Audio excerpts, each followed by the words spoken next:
Bonjour, je vais continuer la lecture du Coupeur de mots. On avait lu le chapitre 1, on attaque le chapitre 2. C'est à partir du moment où Paul partait à l'école. La première chose que voit Paul est un arbre blanc, géant, qui flotte dans le ciel au-dessus de la tête de Paul. Un arbre du ciel qui flotte, se dit Paul. Un arbre géant blanc. Un arbre blanc géant. Un géant du ciel, un arbre blanc.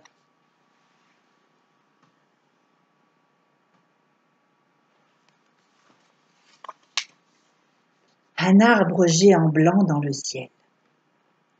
Au bout de 7 pas, Paul va très lentement, l'arbre est un éléphant.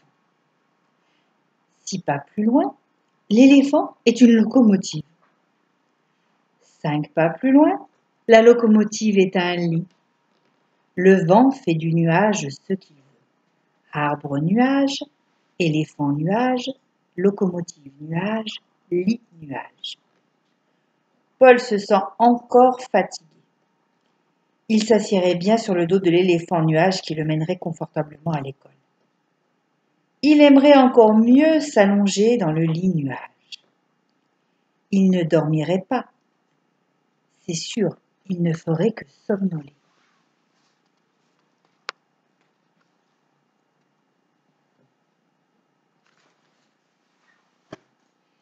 Les minces lambeaux de nuages qui s'effilochent et s'entremêlent autour du lit nuage ressemblent à de la choucroute.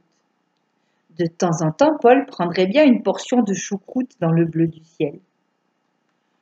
Paul est arrivé à l'arrêt du tram.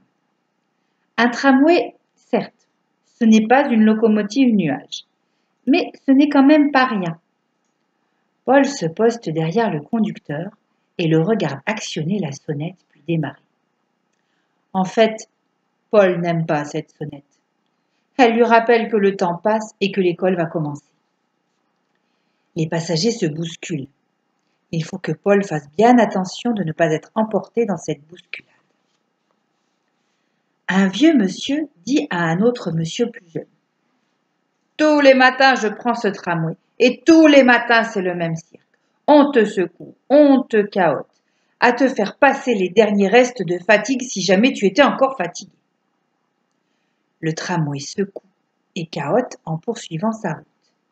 Mais Paul n'écoute pas plus longtemps l'entretien matinal des 2 hommes. Il s'aperçoit qu'il commence à pleuvoir.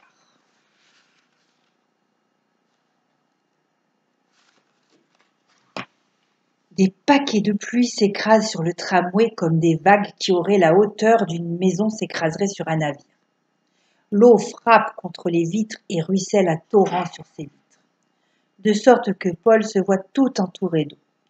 Le tramway chemine à côté d'un camion de charbon qui ferait péniblement sa voie sur la chaussée inondée.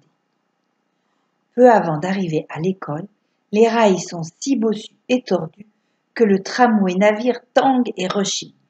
Le capitaine réduit le régime de moitié.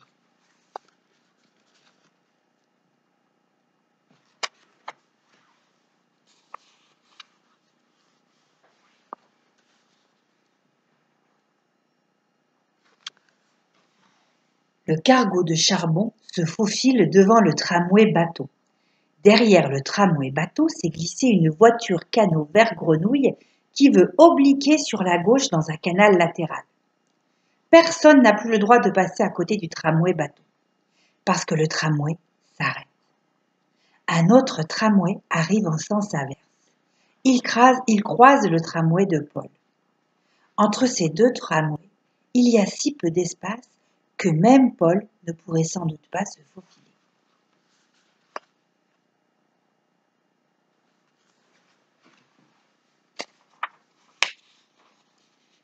Paul descend. L'école n'est plus très loin. Paul fait un détour, mais il est déjà 7h40. En plus, il pleut.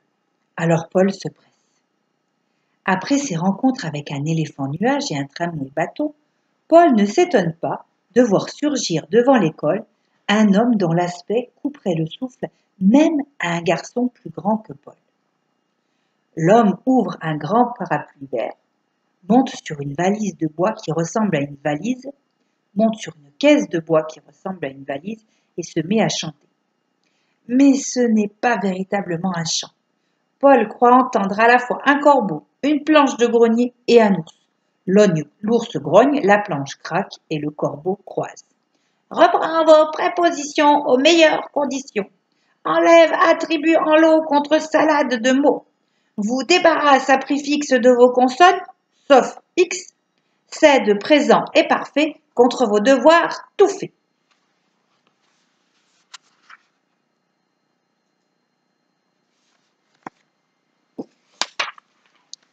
Paul arrive juste à temps en classe. Aujourd'hui, Paul a sciences nat, mathématiques, russe, français, russe. Les cours sont comme tous les jours. Paul ne travaille pas plus qu'à l'habitude, il ne travaille pas moins non plus. Il attend plus impatiemment aujourd'hui la grande récréation pour discuter de l'entraînement avec tous les joueurs de son équipe de foot.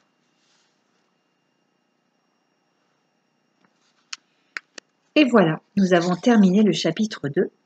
Je vous lirai le chapitre 3 la prochaine fois. Au revoir et bonne journée.